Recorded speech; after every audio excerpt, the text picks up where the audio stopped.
raconter mon témoignage. Moi, j'ai grandi dans un foyer divisé. Et puis, nous, on était pas du monde qui partait en mission. Et ma mère a fait son propre expérience avec le Seigneur. Et puis, elle a voulu nous élever dedans. Et depuis 6 ans, elle nous prenait pour prier avec. Et moi, j'ai toujours aimé les choses de Dieu. Et je voulais déjà travailler pour le Seigneur depuis tout petite. Et à 11 ans, le Seigneur m'a donné le baptême du Saint-Esprit. Et puis, mon père, c'est un homme qui est dans le monde. Et avant, il avait des liens que ça a touché mes parents et ça m'a touché à moi. Et ça nous a détruits. Puis, en voyant toutes ces choses-là, chez moi, les disputes, les pleurs, les cris, sans passer par en séparation, je me suis enfermée sur moi-même à 12 ans et j'ai commencé à faire des crises d'angoisse. Puis, à 13 ans, le monde m'a séduit et j'ai tout laissé tomber. Je ne voulais plus rien savoir. Et puis, direct, j'ai essayé les choses de Dieu, je suis rentrée à l'hôpital. J'ai fait un coma éthylique à 13 ans. Et les médecins trouvaient que c'était pas normal. Une petite, c'est ça. Alors, je suis passée par un psy. Mais rien qui changeait, je savais que c'était pas la solution. Puis, quand je suis rentrée chez moi, j'étais tout le temps en pleurs. Je n'arrivais plus à dormir parce que je pensais qu'à ça. Pour moi, je disais que j'étais folle dans ma tête, que je passe par une psy, que j'avais des problèmes. Puis, il y a des idées noires qui sont venues dans ma tête.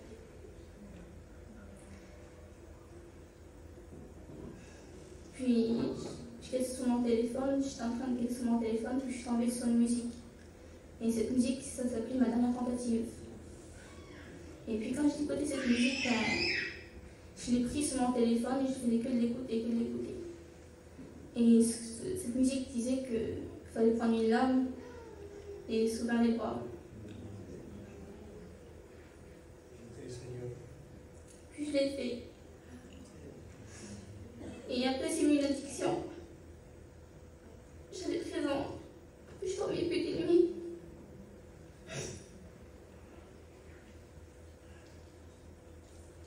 Je me retrouvais à 4 h du matin dans ma salle de bain. J'avais les trous en sang. Je pleurais. J'étais perdue.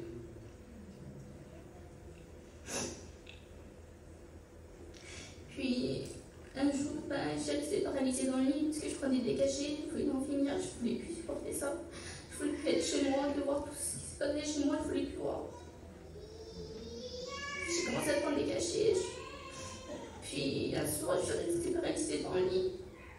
Et puis, j'ai senti une mauvaise présence. Mais dans mon cœur, je savais c'était quoi la solution. Et c'était tellement fort dans mon cœur que j'ai senti un cri partir de moi. Puis après, je ne voulais plus rien savoir de ça, je ne voulais plus, parce que je savais que ce n'était pas la gloire de Dieu. Mais mes angoisses étaient toujours là. Puis une année passe comme ça, une année en train de faire des crises d'angoisse. Et puis en 2022, je pars en mission. Et je faisais que des crises d'angoisse, je restais avec la compagnie qu'il ne fallait pas. Je fais des choses pas à la gloire de Dieu. Mais toutes les nuits, je pleurais en mission et le lendemain, je rigolais avec mes copines. Même si je ne le voyais pas, je le cachais. Et c'était tellement fort après que j'arrivais plus à le cacher et tout le monde me voyait que j'étais mal. Je faisais des crises d'angoisse devant tout le monde. Puis, plusieurs fois, on a fait prier pour moi et je n'arrivais pas.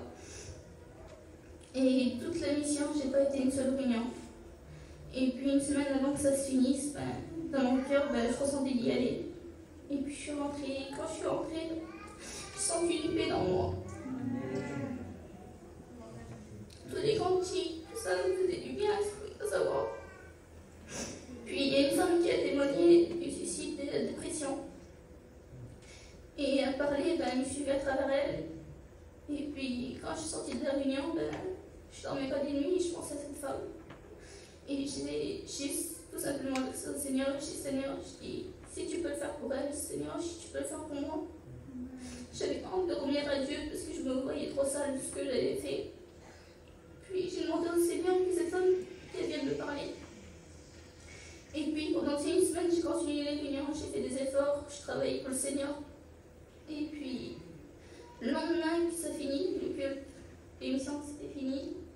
Avant d'aller au culte, je dis Seigneur, c'est fini, c'est pas pour moi. et il n'y aura plus rien à faire pour moi. Et quand j'étais dans ce culte, l'homme et la prêcher, c'est tout pour moi. Ça parlait de l'angoisse, de la dépression, c'est tout pour moi. Et puis j'ai crié à Dieu, j'étais renommée du baptême du Saint-Esprit.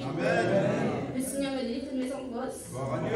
Et quand je suis sortie, il y a un homme que je ne connaissais pas, du monde que je ne connaissais pas, il est venu vers moi, il me dit c'est toi qui fais des cris d'angoisse, mais j'en avais parlé à personne de ça. Et je dis oui, et je pleure, et je ne comprends pas, et je montais mes bras. Et il me dit je sais, si je t'ai vu. Et il me fait montrer un camping loin qui est assis dedans et quelqu'un qui veut te parler. Et quand j'ai été, c'était cette femme. Puis cette femme m'a parlé tout ce qu'elle a passé, que j'ai passé, et qu'il y avait une solution, c'était le Seigneur. Et puis j'ai prié que ce foyer-là. Et quand je suis ressortie, j'avais ce poids enlevé de moi, j'avais la paix, je dormais comme un bébé. Et puis l'année dernière, j'ai pris le décision de me baptiser, c'était la plus belle chose que